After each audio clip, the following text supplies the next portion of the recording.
Para disa ditësh një miku im më shkruajti më tha, mora përgjigjet analizave të gjakut në Albania. Çfarë do thot kjo që Mirlinda Karçanaj dhe banda e saj apo dhe qeveria din çdo lloj informacioni, din edhe përgjigjen e analizave të gjakut që mora unë? Përgjigja është po.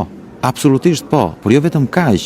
Çfarë është më e rëndë është që Spaku ka zbuluar që nëpërmjet akshit kanë futur duart në kadastrën, kanë ndryshuar pronarët e disa pronave dhe për këtë po heton Spaku.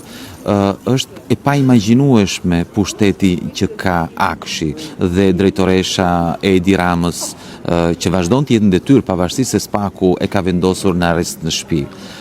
Mund të fusin duart kudo, ka në dorë pronat tona, ka në çdo lloj informacioni që ka të bëjë me jetën tonë të përditshme, nga gjendja jashtëzetësore, sëmundjet, ilaçet, hyrje dhe daljet në Shqipëri, gjobat që marrim, çdo lloj informacioni që kalon nëpërmjet akshit është në dorë të Mirlinda Karçanaj, për të cilën Spaku thot që është pjesë e një bande kriminale dhe Edi Rama vazhdon ta mbaj në detyrë. Duhet të zgjohemi, është skandal ajo që po ndodh. Jeta jon, jeta e çdo qytetari të Shqipërisë është në duart e Mirlinda Karçanaj, një antare e një bande kriminale që Edi Rama vazhdon ta mbaj në detyrë. Për individ të cilët janë ose në netim ose në çështje të lutem të pandeu. Ti e di çfarë do të thotë i pandeur, zoti Shej? Të ta shpjegoj unë çfarë do të thotë. Kur je i pandeur, je shpallur gjë i fajshëm. Si del ti aty dhe na nxjerr fotografi dhe na bën census gjysmën e Shqipërisë? Me çfarë etike dhe morali dhe na kërkon ne ti etike moral deputetëve këtu, madje na u drejtove ne deputetëve të rinj. Çfarë po na kërkon ti të ndryjmë ne në çështje gjyqësore? Çfarë po na kërkon ti bëjmë gjyq publik njerëzve? Ne presim vendime gjyqësore, nuk merremi me analiza e me gojdhana.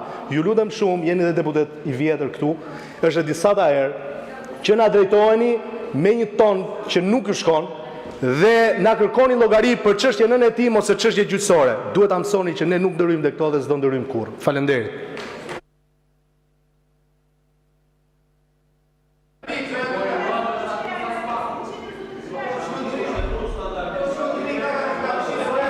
Në zotëri merrni nga vendi fjalën për replik.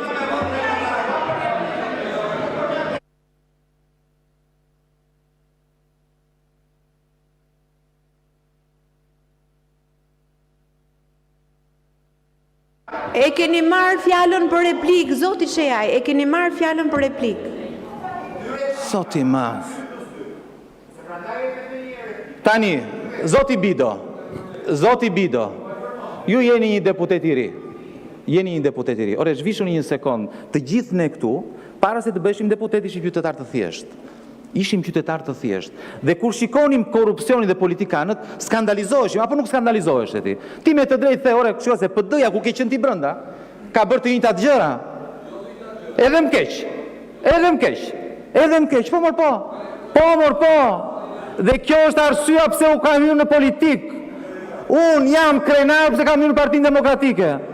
Unë kam bërë një rrugtim në Partinë Demokratike për të ndryshuar Partinë Demokratike, sepse besoja, sepse i përkisja asaj partie politike të djathtës dhe bëra të betejën time në Partinë Demokratike. Dhe një ditë bukur dola nga Partia Demokratike se vendosa të ndjek një rrugë tjetër. Nuk mi vesh dot mua ti fajet e Partisë Demokratike, dakord? Nuk kam thënë ndonjëherë që Partia Demokratike është perfekte.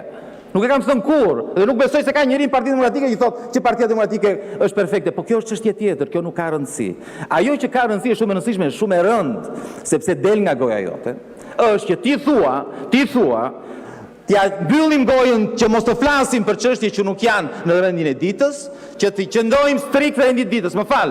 Por si do flasim ne për këto vjedhje, më fal, që ju u indinjuat shumë, si do flasim ne? Ka ndonjë rend dite ku themi diskutojmë për Belinda Ballukun, që ne të diskutojmë për Belinda Ballukun?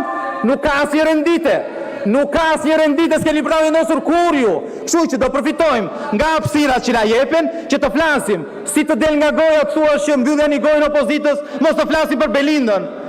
Si të del nga goja nga ty njerë, si mund të thuash gjë të tillë?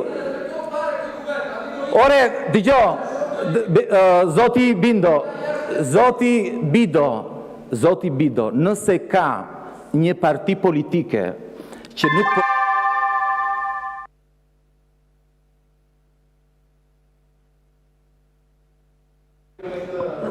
Zonja Tabaku, për çfarë keni kërkuar fjalën?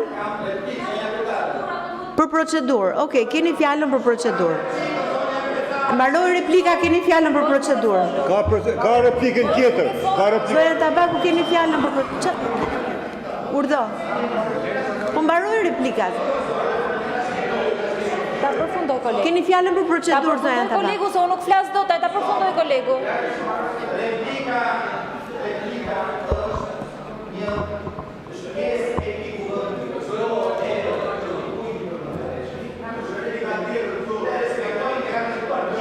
O zoti Shea, po pengoni zhvillimin e seancës, ju lutem. Mbaroi replika, ju lutem, uluni në vend, mbaroi replika. Zonja Tabaku, keni fjalën për procedurë. Tani ta përfundoj tash se si mund të flasu për flet kolegu. Doktores, ja përmend emrin. Zoti Shea, ju lutem. T'ja lëm fjalën.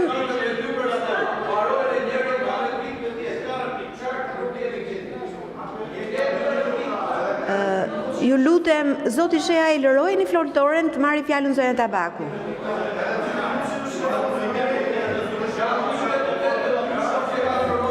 Zoti Shea, ju lutem. Zoti Shea, ju lutem.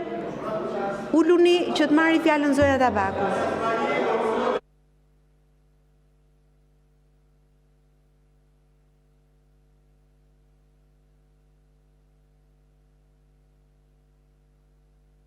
Edhe 30 sekonda zotnis ta mbaroj fjalën. Funksionon kështu se ke kohën tënde ti thuaj se po t'jap 10 sekonda.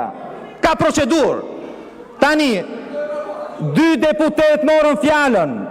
Dakor, dhe kritikuan qëndrimin tim, unë kam të drejtë të replikoj. Njerë me njërin, pastaj me tjetrin. Kam nevojë për kohën time, 2 minuta replik. Zoti Shea, i mbaroni fjalin, ju lutem dhe mos na e pengoni zhvillimin e seancës. Atëherë, me që je deputet i ri, dakor? Është dhe shqyqyr që ka deputet të rinj, por silluni si deputet të rinj, është e turpshme që ju të shqetësoni, pse? Por çfarë thash unë që s'është e vërtetë në këto që thash? Çfarë thash? Pse shqetësojnë ju se unë thash që Belinda Balluku është e pandehur, jo më një që keme të ti polërja të më vetë. Kush, më falë, pse shqetësojnë ju që unë thash që Erion Veliaj ka po thuaj se një vit në burg dhe qeveris nga burgu.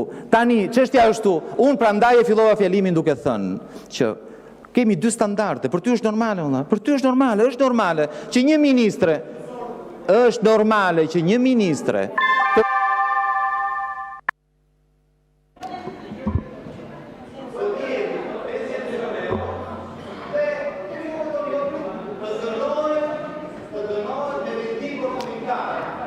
Zoti Shea, ju lutem lëroni foltoren.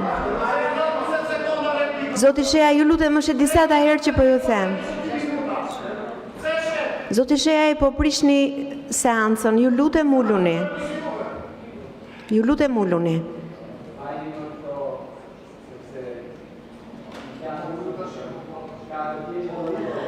Zonja Tabaku, do ta merrni fjalën apo të vazhdojmë me ministrin? Po, faleminderit, po tani nuk flasim dot me kolegu.